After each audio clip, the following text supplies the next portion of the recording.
Salut tout le monde, j'espère que vous allez très bien. Nouvelle vidéo aujourd'hui pour une voiture qui nous a été énormément demandée sur la chaîne. C'est la nouvelle Fiat 500 électrique. Alors on va faire notre petit tour habituel. Je pars de Cannes, je vais jusqu'à Fréjus par le bord de mer et je reviens par l'autoroute et on aura le temps de discuter de cette voiture. Allez, c'est parti.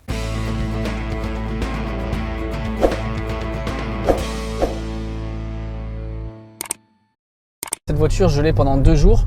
Du coup, on va pouvoir la tester en montagne, on va pouvoir la brancher sur une borne de charge ultra rapide pour voir ce que ça donne. Mais aujourd'hui, on va se focaliser sur son autonomie, sur une conduite assez mixte. L'autonomie de cette voiture est annoncée à 320 km. Je vais vous en parler après dans les détails. On a une batterie de 42 kWh, environ 37 utiles. Donc c'est plutôt pas mal pour une voiture qui arrive en 2020, fin 2020-2021. Là, j'ai une consommation qui est assez bonne. Bon, je suis en montée, là je viens de passer Théoul pour les gens qui connaissent. Je suis à 14,2 kWh au 100. C'est vraiment une compacte, une citadine. On a testé la Honda i il n'y a pas très longtemps. On va voir comment elle se positionne par rapport à celle-là. J'espère que vous aurez pas mal d'informations en regardant ces différentes vidéos.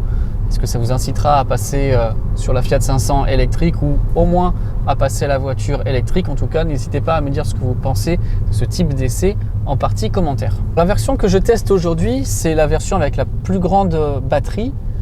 On a un moteur qui fait 88 kW, ça donne 118 chevaux. C'est des petites voitures aujourd'hui qui sont en version électrique vraiment hyper réactives. Vraiment très agréable à conduire. Loger une batterie de 42 kWh dans une Fiat 500, il y a quelques années, ça aurait été vraiment impensable d'arriver à faire ça. Donc encore une fois, il y a vraiment une très grosse évolution technologique, ne serait-ce qu'en 4-5 ans. Et le 0 à 100 dans cette petite voiture, c'est 9 secondes. 9 secondes dans une Fiat 500, c'est possible grâce à la voiture électrique. Et là, il y a un magnifique X blanc qu'on vient de croiser. Le tarif d'entrée de gamme pour la version avec la plus petite batterie commence à 24 500 €, auquel il faut encore déduire le bonus écologique. Et si on part sur la grosse batterie, on commence là à seulement 3 000 € de plus. Il est prévu maintenant qu'en 2023, on ait la parité entre les voitures à essence et voitures électriques, avec les batteries pack qui vont passer sous la barre des 100 $ du kilowattheure. Pour l'instant, la voiture à essence avait de l'avantage sur l'autonomie, le temps de recharge, ainsi que sur le tarif. Je pense que ça sera vraiment un gros risque d'acheter une voiture à essence aux alentours de 2023-2025. Risque à la revente, je pense que ça vaudra vraiment plus grand chose aux alentours des 2030. Alors bien sûr, je peux me tromper, en tout cas dites-moi ce que vous en pensez en partie commentaire. Le débat est ouvert.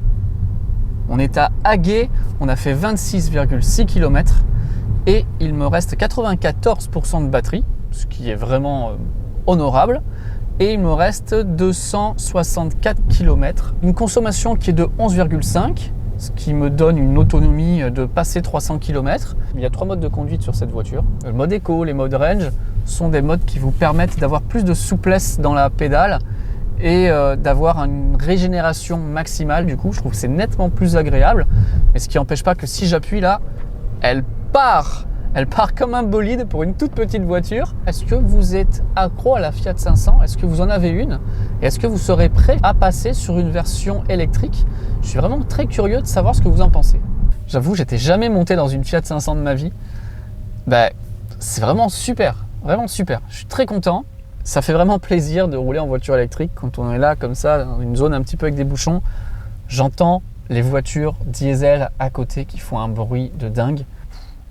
Ils doivent en avoir une tête comme ça. On a donc la Mini, on a la Honda i et la Fiat 500. Ça n'engage que moi, mais je pense qu'il y a un avantage à la Fiat 500. À partir de 20 000 € bonus déduit, c'est vraiment très agressif comme prix. J'ai consommé 10% de batterie et j'ai fait 42,5 km. Je pourrais faire plus de 400 km avec cette voiture. Voilà, je viens d'arriver sur l'aire de recharge Vegas de Puget-sur-Argence. Je l'ai déjà visité et puis je vous invite au passage à aller voir la vidéo que j'ai pu faire avec les dirigeants qui veulent créer ce réseau de recharge ultra rapide qui s'appelle Zen. Je vous mets la carte ici, allez la voir. Mais tout de suite un petit point sur la consommation, parce que vous allez voir, elle est vraiment hyper bonne. 11,1 kWh au 100. Vous avez vu qu'on a une vitesse moyenne qui est de 30 km/h. Et il me reste 258 km à parcourir. Et là voilà, cette Fiat 500 électrique. Dites-moi en partie commentaire ce que vous en pensez. La nouvelle Fiat 500, 500% électrique. Là, on a des jantes 17 pouces sur cette version. Ce qui est souvent mal fait sur les voitures électriques, c'est la calandre avant, le logo Fiat 500. On a une entrée d'air ici, mais c'est bien intégré, je trouve. Il y a les phares à LED. À l'arrière, côté passager, on a la trappe de charge. La prise type 2 ici pour charger en alternative. C'est ce que vous allez avoir chez vous, par exemple. Et là, et oui, on peut bien charger en courant continu, en charge rapide. Donc ça va être ça plus ça qui fera la charge rapide. Et ça monte jusqu'à 85 kW de puissance. Ici, en charge alternative, c'est quand même bien. On a du 11 kW. C'est pas toutes les voitures qui ont du 11 kW de série. Alors bien évidemment, il y a les fans de la Zoé qui vont dire ouais, mais la Zoé elle charge en 22 kW. Certes, la Zoé charge en 22 kW, mais je trouve que 11 c'est plutôt pas mal. Le 500 qui fait aussi un E, Fiat 500i. On va regarder le coffre. On a le câble de recharge, donc en type 2 comme je vous montrais. Le sac, ça prend beaucoup de place. D'autant qu'on a un sous-coffre, mais qui n'est pas très grand, plutôt destiné à mettre le câble de recharge. Ça évite quand même de perdre de la place dans le coffre en se trimballant un gros sac comme ça. On peut rabattre les sièges ici. Les poignées de porte, il n'y en a pas, je trouve que c'est bien. Ça marche plutôt pas mal par rapport à l'aérodynamisme. Elles sont cachées ici. On a une assez grande ouverture pour une petite citadine, c'est bien. Si on la compare forcément à la dernière citadine qu'on a testée, qui était la Honda i, on a beaucoup moins de place forcément, elle est plus petite. On est quand même plus engoncé. Ici, là, vous voyez, j'ai pas vraiment de place. Je fais un petit peu moins d'1m80. J'ai la tête qui touche. Donc pour les petits trajets, ça ira. À l'arrière, on n'a pas grand chose, pas de prise USB, un petit tunnel central ici. Mais bon, c'est le prix à payer pour avoir une petite voiture de ville. Je sors. Hop là. Alors cette voiture elle existe en 5 versions, mais on va dire qu'il n'y en a que 4 puisque la première version c'est avec la petite batterie. Donc après avec la grande batterie on a 4 finitions. Ici on est sur la 3e finition la plus haut de gamme, la version Icon Plus. On va aller voir l'avant. Donc j'avais vraiment un a priori sur la Fiat 500. C'est vrai que j'étais jamais monté dedans, mais je suis assez surpris. Alors d'abord on va voir les matériaux. Là on n'est pas au niveau par exemple d'une Honda i qui mettait vraiment l'accent sur l'intérieur, sur ce côté un petit peu salon en cocooning. Encore une fois, on est sur quelque chose de vraiment moins cher. Alors là, c'est plastique dur. Ici, c'est toilé. Plastique, plastique, plastique. Tout ici, c'est du plastique. En plastique brillant. Ça, plastique. Tout ça, on a la surpiqûre Fiat 500. Dans les sièges, moi, je suis bien assis. Beaucoup de gens qui se plaignent d'être trop bas sur la Zoé. Là, j'ai pu remonter suffisamment. Le nez plonge assez rapidement, donc on voit très bien. Moi, j'aime pas quand il y a plein de boutons. Ici, on a tout simplement pour faire les régulateurs, limiteurs de vitesse. Là, pour les options du téléphone. Ici, ça permet de modifier les informations sur l'écran. Il y a les petits boutons pour la radio. Ça, c'est très bien, j'aime bien. Comme sur une Tesla, un bouton pour ouvrir la porte. Une sortie de secours ici. On a un bel écran. Ouais, ça rame pas. Non, est-ce qu'on peut... Ouais, on peut zoomer même. Il est multi-touch. Pas mal. Affichage des bornes de recharge, plein de choses.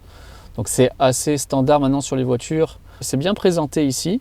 La musique, on peut avoir Android Auto, Apple CarPlay en version sans fil. On peut régler la charge. Ça c'est assez standard. Planifier et voir le flux d'énergie en direct. Ça suffit. En dessous, les boutons, c'est vraiment l'essentiel.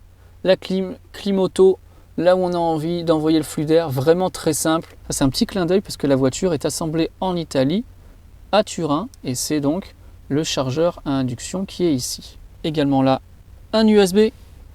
Ici, très simple, les boutons parking, reverse, neutre, drive. Donc comme je vous le disais tout à l'heure, on a 3 modes de conduite. C'est notre molette pour le volume. Un truc que j'aime vraiment beaucoup dans les voitures, et là, dans une Fiat 500, ils ont réussi à le mettre, ils m'ont fait plaisir. Regardez, il y a un accoudoir qui se déplace, et oui, et en plus, il s'ouvre. Et regardez la place qu'il y a là-dedans. C'est hyper profond. Moi qui mets toujours plein de bordel dans ma voiture. Mais c'est pas tout. Si vous aimez le rangement, ici, tadam, il y en a encore. C'est encore hyper profond. Avec à l'intérieur une USB rapide et une prise 12 volts. Franchement, c'est vraiment le top. Moi, ça me plaît énormément. Ensuite, qu'est-ce qu'on a qui est aussi agréable? C'est regarder au-dessus de ma tête, c'est vitré. Alors, c'est pas ouvrant et c'est pas panoramique. C'est quand même agréable l'été. Voilà, je peux pas fermer à cause de ma GoPro, mais c'est quand même top. Ça, c'est la Dolce Vita. Vous voyez, ça, c'est la vie à l'italienne, ça. D'avoir toit vitré, ça c'est top. Ah oui, un autre truc encore qu'ils ont réussi à faire qui est hyper astucieux, vous voyez là, et ça s'ouvre et on met une bouteille d'eau. Alors bravo de mettre autant de rangement dans une petite voiture, c'est extraordinaire, c'est très excellent. J'adore, je suis vraiment convaincu. Dites-moi ce que vous pensez de son intérieur et de son extérieur, est-ce que vous appréciez ou non.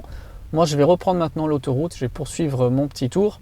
Je suis toujours à 11,1 kWh au 100. On va voir maintenant ce que ça donne sur l'autoroute. C'est reparti. On quitte la station Vega. De toute façon, on sera amené à y revenir pour tester la charge rapide de cette voiture. J'ai vraiment hâte de voir sa courbe de recharge. Ça pourrait être encore un net avantage donné à cette voiture qui, pour l'instant, je trouve, coche plus ou moins toutes les cases. La dernière case, c'est celle-là. C'est le test de l'autoroute. Est-ce qu'elle va bien se comporter? Je mets plein gaz pour l'insertion sur l'autoroute.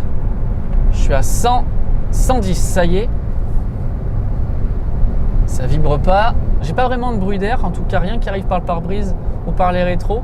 Il y a peut-être un bruit à l'arrière qui arriverait plus vers le coffre. Soyez-en sûrs, n'ayez pas peur, elle prend l'autoroute sans problème. Et d'ailleurs la vitesse maxi c'est 150 km/h.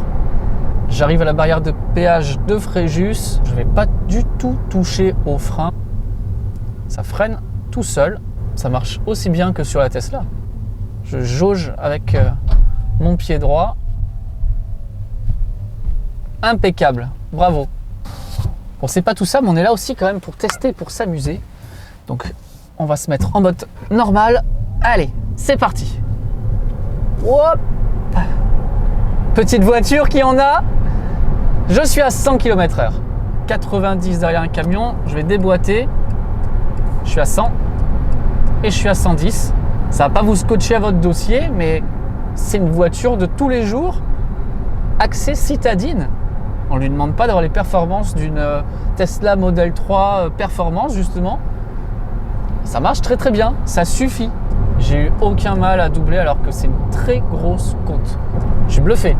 Je suis sur l'autoroute depuis une dizaine de kilomètres et la consommation a monté, forcément, on est sur l'autoroute, mais c'est pas non plus dingue. Je suis à 13,5 kWh au 100. Ok, on vient de sortir de l'autoroute. J'ai prolongé l'expérience autoroute parce que je trouvais qu'elle consommait pas assez presque. Donc j'ai refait une boucle, je suis jusqu'à Mougins, je suis revenu. Eh bien non, c'est toujours bien ça. J'ai fait une consommation mixte là qui est de 13 kWh au 100. Il me reste encore 69% de batterie, ce qui équivaut à 175 km d'autonomie restante. C'est fou pour une petite voiture comme ça. Je termine ma boucle et on fait une petite conclusion. Voilà donc pour cette première vidéo consacrée à la Fiat 500i. Qu'est-ce qu'il en a été? Eh bien, j'ai parcouru 96,5 km, consommé 31% de la batterie, ce qui équivaut à aux alentours de 280-300 km d'autonomie. Pour une petite citadine, c'est vraiment pas mal. Alors maintenant, qu'est-ce qu'il va en être en montagne et aussi en la chargeant sur notre borne de recharge ultra rapide? Réponse dans la prochaine vidéo. Si vous voulez ne pas la manquer, je vous invite à vous abonner à la chaîne, à faire retentir la cloche. Et puis si cette vidéo vous a intéressé, eh bien merci de me lâcher un grand pouce bleu. Nous en tout cas, on se retrouve très bientôt pour de prochains épisodes et pour la suite de nos aventures avec la Fiat 500 électrique. Salut tout le monde!